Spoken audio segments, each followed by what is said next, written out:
Hi guys, King Jad here, and welcome to another episode of Saving Scotland, my FIFA 14 career mode series here. Sorry for the delay in videos guys, I'll explain that in I'll rob a motherfucker episode, so I'll explain it all there. But I'm going to get right into this episode. We begin this episode by deciding just where the hell we're going to move on to on loan, because Sassuolo have pissed me the hell off.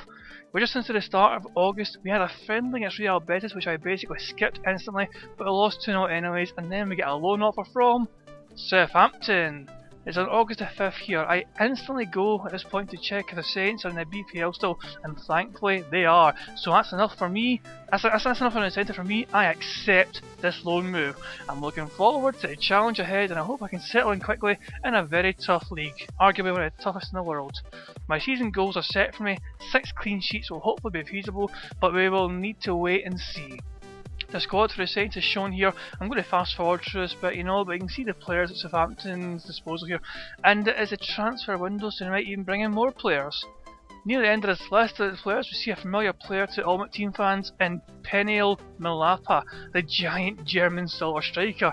With him and Mayuka at the club, I'm quite excited about our goal scoring threat, and we get our first 4 league fixtures given to us. Arsenal, Newcastle, Stoke and Brighton. It is a very difficult opener for us, but I'm optimistic about this, and we'll see how it begins for us. We're going to check the league table as well, featuring sides like Watford, but there's no signs of Cardiff, Crystal Palace or Sunderland, who must have went down the previous season, and in their place is Brighton, QPR and Watford. It's a new club, so I feel like changing some things.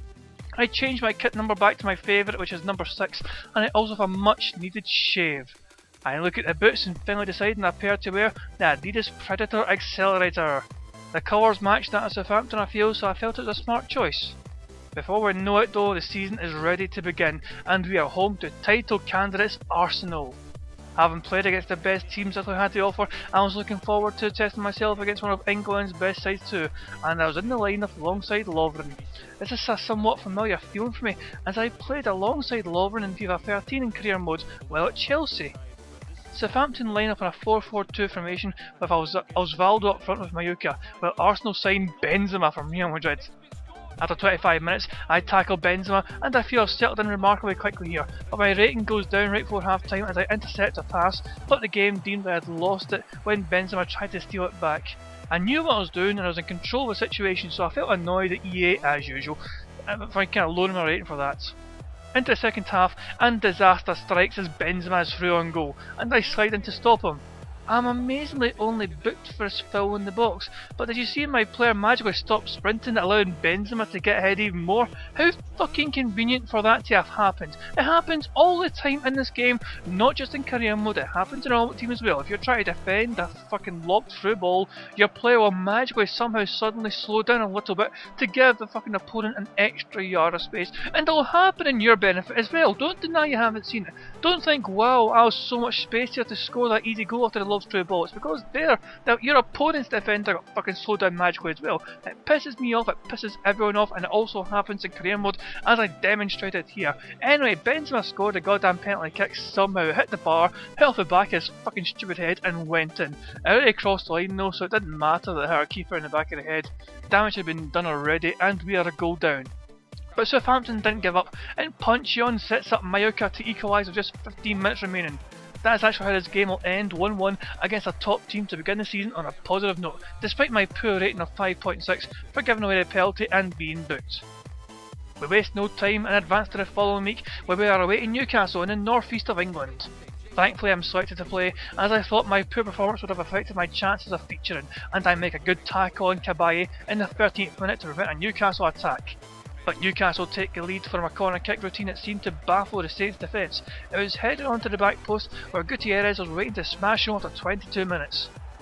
In the 33rd minute, Ben Arthur sees a shot cannon off the post, and Newcastle regret this missed opportunity as Southampton went up the pitch minutes later and found the equaliser with Osvaldo showing great strength and composure to score 40 minutes played. Once again, there's been no winner. The game actually ended 1-1, and these tough 2 opening fixtures saw us avoid defeat but also avoid victory.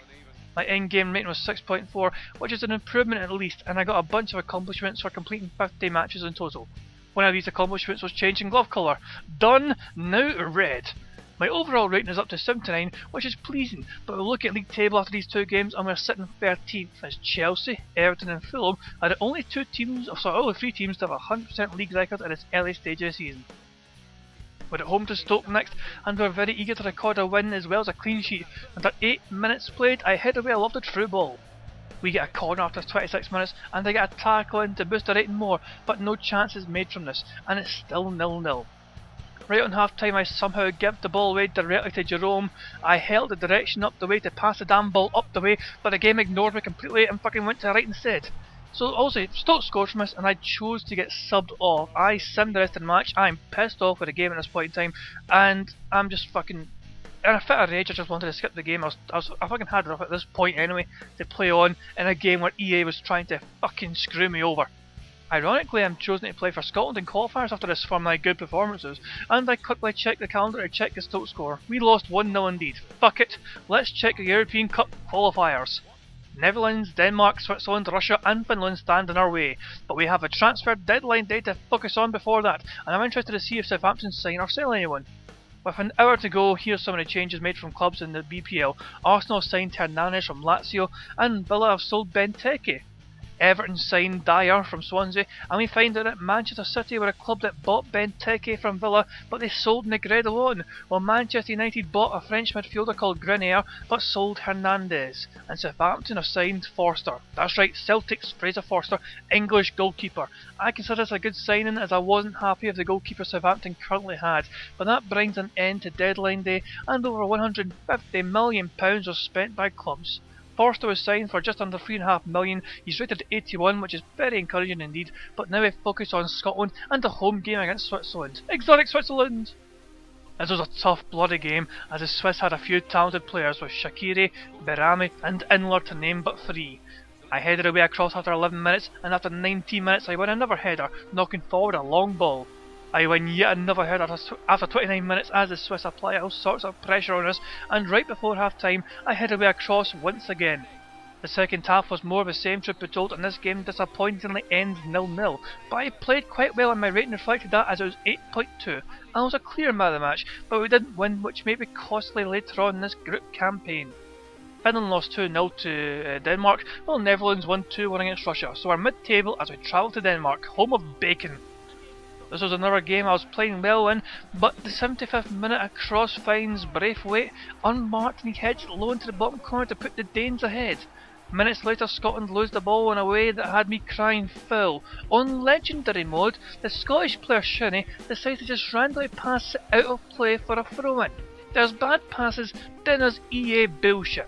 This was a match we dominated, but we lost with Denmark's only attack of the goddamn game. My end-game rating was 6.5, and other results saw Finland somehow draw 1-1 with Netherlands, while Russia beat Switzerland 1-0. Fuck it, let's just get on with fucking playing for Southampton and play goddamn Brighton. Something happens in the 21st minute of this game that had me baffled. A through ball is played and the game sees fit to slow me down again. Brighton didn't score from it, but the game tried its best to fuck me over. I don't like getting fucked over. Let's watch it again. So here I am, obviously. I have turned and I'm running backwards. I'm holding the sprint button, right trigger on Xbox. So what the fuck is this? Why did I randomly stop sprinting? I was holding the button down. Fuck you, EA. Fuck you for trying to rob me. Fuck you. Fuck you. I simmed the rest of the match because I have had enough of EA's bullshit in this game. I was pissed off at being screwed over time and time again by EA and a broken mechanics of a broken fucking game. And it does me hell, it just fucking does my nothing. We drew 0-0 with Brighton, but as I simmed it, I didn't get this accomplishment for a clean sheet. I go to the difficulty level and I'm debating for myself the following. Do I lower it to world class? Will I enjoy the game more if I go from legendary mode to world class mode?